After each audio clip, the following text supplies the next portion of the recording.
otra vez en la Feria Nacional del Libro de León para presentar un libro de crónicas realmente extraordinario de un periodista igualmente extraordinario. Es Los Muertos y el Periodista de Óscar Martínez, que nos acompaña aquí en la Feria Nacional del Libro de León. Óscar, ¿cómo estás? Bien, bien, muy bien.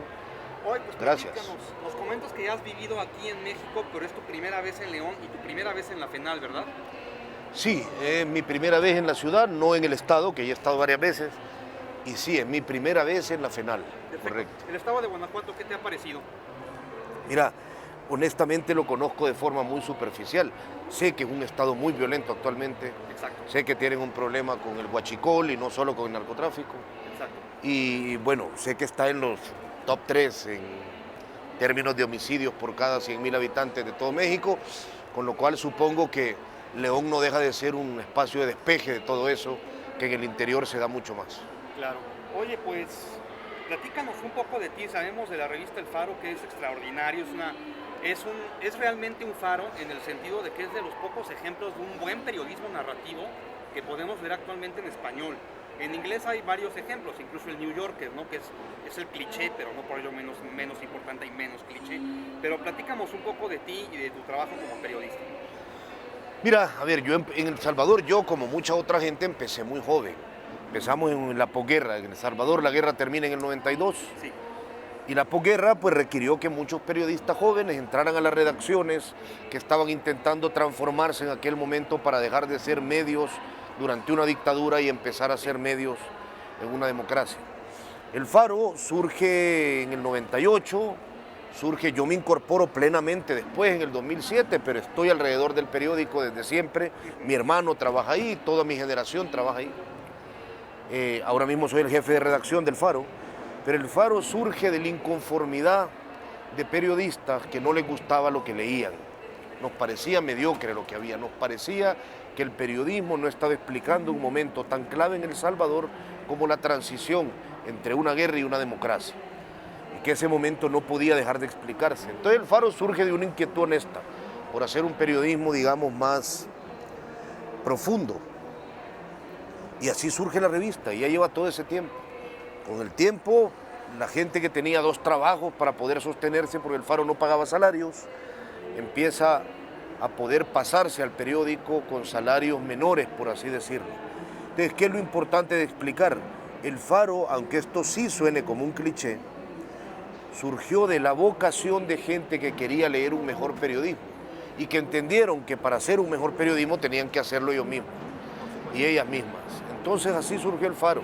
Y bueno, nada, desde entonces el periódico creció mucho, ahora son más de 35 personas contratadas en el Faro. Ya no cubrimos solo Centroamérica, cubrimos México con ciertos proyectos, tenemos corresponsalía en Washington, cubrimos Guatemala, cubrimos Honduras. Esa es la historia del periódico y un poco la historia de cada una de las personas que hemos trabajado en el periódico. Genial. Yo lo veo como un punto de inflexión, como ocurrió con el nuevo periodismo en Estados Unidos con Tom Wolfe, Truman Capote, Hunter Thompson, todos estos grandes escritores que lograron hacer un híbrido entre narrativa, entre literatura y entre el periodismo, ¿no? O sea, es un antes y un después. Sí, hombre, ellos marcan mucho ahora, hombre. Ya había gente como Rodolfo Walsh, que con su libro Operación Masacre había, digamos, inaugurado, y hay un montón de crónicas que, si bien no con la técnica, porque no eran periodistas necesariamente que lo hicieron, pero hay un montón de relatos desde la época de la conquista, claro, donde se hacían relatos de no ficción que pretendían explicar lo que nos rodeaba. Es decir, utilizar los elementos de la narración, de la literatura de ficción, para hacer periodismo de no ficción, para hacer periodismo, no es algo eminentemente del siglo pasado. Había intentos que ya estaban hechos.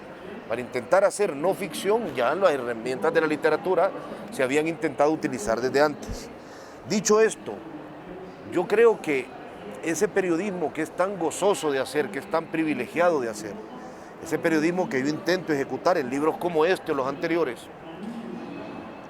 es un periodismo que es muy escaso, no porque no haya gente que lo quiere hacer, ni porque no haya colegas que sepan cómo hacerlo, sino porque los medios de comunicación, no solo desde ahora con las nuevas tecnologías, pero ahora sobre todo con las nuevas tecnologías, hay pocos medios dispuestos a financiarlo.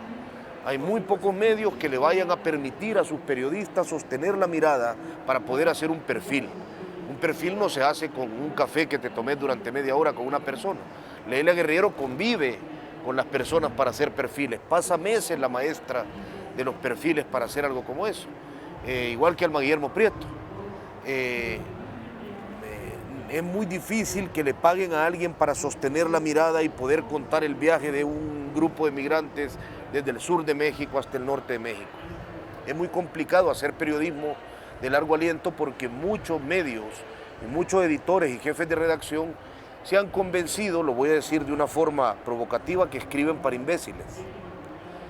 Y por tanto, entregan materiales precarios diseñados para mentes inquietas que no quieren leer más de 2 párrafos. Aquella vieja lógica del internet de la que se ha convencido mucha gente sin intentar hacer lo contrario, de que hay que apurarte y decirle todo a la gente en menos de 30 segundos porque van a dar clic para pasar a ver una noticia de Britney Spears. Yo nunca he ejecutado el periodismo desde que empecé a los 17 años. No creo en ese periodismo, no creo que el público para el otro periodismo se haya acabado y no estoy dispuesto nunca a irrespetar a la gente para la que escribo. Nunca voy a escribir para imbéciles. Que es Los Muertos y el Periodista, que es el libro que presentas hoy aquí en la Feria Nacional del Libro de León en sus últimos días. Platícanos del libro, por favor. Mira, este es mi último libro, es un libro que escribí durante toda la pandemia. Es un libro que escribí rodeado por 28 libretas que seleccioné de lo que he hecho estos últimos 13 años, que ha sido descubrir exclusivamente violencia en esta región del mundo. Por región digo, norte de Centroamérica, México y las comunidades migrantes en Estados Unidos. Entonces el libro se puede leer como una crónica de 3 hermanos que eran mi fuente, a los que asesinaron brutalmente. El libro se puede leer como una crónica vertebral hilvanada por pequeñas crónicas a los que yo llamo recuerdos, donde inserto a otros personajes que en cierto momento me ayudan a reforzar la historia central también. El libro se puede leer como esa historia vertebral hilvanada por esos recuerdos, con una técnica de ensayo donde yo voy sacando conclusiones, planteando dudas, señalando certezas y desaciertos de cada una de las historias que cuento también. Es un artefacto para mí difícil de calificar, cada quien puede leerlo como quiera. No me atrevo a decir que es enteramente una crónica, no me atrevo a decir que es enteramente una compilación de crónicas, ni tampoco que es un ensayo, y no me interesa clasificarlo. No, ni tampoco una memoria propiamente, porque todavía pesa más la historia de otros que la historia propia. Pero no me interesa tanto calificar, no me interesa, como decía Daniel Alarcón cuando lo leyó, es un artefacto misterioso. ¿Cómo es la historia de estos 3 hermanos que mueren? ¿Eran tus fuentes? Mira, eran mis fuentes, lo cuento desde el inicio del libro, él va a acabar con ellos muertos. Lo digo desde el primer párrafo, que ellos van a acabar asesinados. Lo importante es qué ocurrió en medio. No solo qué ocurrió en su encuentro de ellos conmigo, sino en su habitar una sociedad como aquella en la que vivieron, que era la sociedad salvadoreña.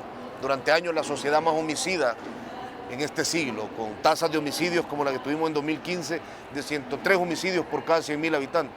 La mayor tasa en México ha rondado los 20 homicidios por cada 100.000, cuando sube de los 22, México con razón se preocupa mucho. En El Salvador llegamos a tener tasas de 71, 103, 46, eso es lo habitual. Entonces era explicar eso, a ellos los asesinan brutalmente, después de que ellos ya funcionaban como mis fuentes. Mientras uno de ellos huía por haber presenciado una masacre policial. Este libro es sobre todo una cosa, es una excusa más por hacer lo que yo he hecho recurrentemente en mi carrera, intentar entender las vidas de los últimos de la fila. Es decir, estos 3 hermanos eran 3 tipos sin ninguna oportunidad en un país como El Salvador, en una región como esta. También en México no tendrían ninguna oportunidad. Eran los últimos de la fila, hombre, eran los que cuando llegaran ya no iba a haber nada. Y estaban destinados a una condena terrible. Entonces, el libro seguía por escenas, pero también seguía por preguntas. ¿Cómo nos entienden ellos a nosotros? ¿Qué entendía Rudy? Un joven desamparado que sabía que iba a morir asesinado, que vivía en los montes como un forajido de los tiempos de antaño. ¿Qué entendía de mí? ¿Cómo me veía él a mí? ¿Qué pensaba él de mí? Mira, yo creo que esto es lo que a mí me salvó en pandemia, y lo digo de una forma muy egoísta. Me salvó en pandemia porque El Salvador es un país muy pequeño, con un hombre muy notable que es Nayib Bukele, que se ha convertido en un autócrata, y en el momento de estar encerrados en pandemia, con toda la atención puesta sobre ese hombre que estaba consolidándose como autócrata, voltear a ver todo el mundo que he cubierto, o sea, esta región del mundo que he cubierto en 13 años, fue un respiro, aunque parezca raro decirlo. Fue un respiro de ese mundo chiquito en el que El Salvador te encierra tantas veces. Fue un respiro recordar todo eso y sentirme con la libertad de dudar, de contar mis errores y de hasta insultarme a mí mismo en algún párrafo. Porque no es un libro que empecé a escribirlo pensando que le debía nada a nadie. Ni pensé que le debía nada a los lectores, ni pensé que le debía nada en este momento a esas fuentes. Aunque eso luego me torturó mucho, como está escrito ahí. Pensé, aunque esto parezca ambicioso, aunque esto parezca una prerrogativa demasiado grande de agenciarse, pensé que lo que yo podía explicar después de 13 años de cubrir violencia, valía la pena convertirlo en un libro.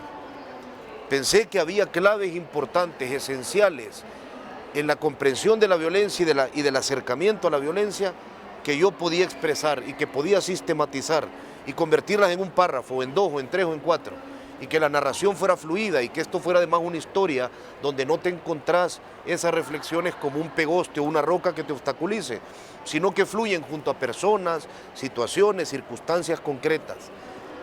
Si logré esa ambición, eso lo dirán las personas que lo lean, no lo puedo decir yo, pero esa es la ambición del libro. Creo que todavía falta mucho por explicar de la violencia mexicana y creo que sin lograr explicarla es muy difícil solucionarla. Y mira, cuando digo que falta mucho por explicar, me refiero a cosas tan prosaicas como zona geográfica. ¿Entendemos bien Matamoros? Estoy convencido de que lo entendamos bien. Entendemos bien una ciudad como Nuevo Laredo, no Laredo como Nuevo Laredo, donde no se puede ni publicar muy pocas cosas. Entendemos sitios de la frontera que apenas nombramos, como Altar, Caborca, Pitiquito, El Sázabe, Algodones, Las Chepas. Entendemos en el sur frontera con Malapa, Sueños de Oro. Entendemos poco siquiera la geografía de la violencia mexicana. Ya la migración y todo el tráfico de migrantes no ocurre por Tijuana o Ciudad Juárez, ocurre por Anapra, ocurre por lugares que tienen nombres que no recordamos, como el Ejido La Nariz. Entonces todavía hay mucho por contar y eso es un punto de partida periodístico muy importante. Y número 2, nunca olviden algo. Ustedes han llegado aquí porque un montón de gente construyó ese país así, sobre todo gente que tuvo poder. Este país no tenía que ser así. Había cosas que no era tan difícil de solucionar. Había grupos que no tenían que convertirse en lo que se convirtieron, como los Zetas, por ejemplo. No era difícil atajar ese problema. Ustedes son las víctimas de circunstancias que generaron ciertas personas, sobre todo hombres, que tuvieron poder. Y para que esto no se repita, debemos de conocer bien la historia y conocer bien los nombres de esas personas. Porque nombrar lo que ocurrió y nombrar los nombres de quienes hicieron posible lo que ocurrió y descubrirlo y contar de qué forma lo hicieron posible y con qué omisiones y con qué pecados y con qué complicidades, es la única forma de al menos decir, aquí está explicado por qué ocurrió. Si ya no quieren sacar lecciones es su problema, pero está explicado y aún no está explicado. Muchísimas gracias. ¿Me gustas comentar algo más? Solo me queda lo de eso. Gracias por tu interés.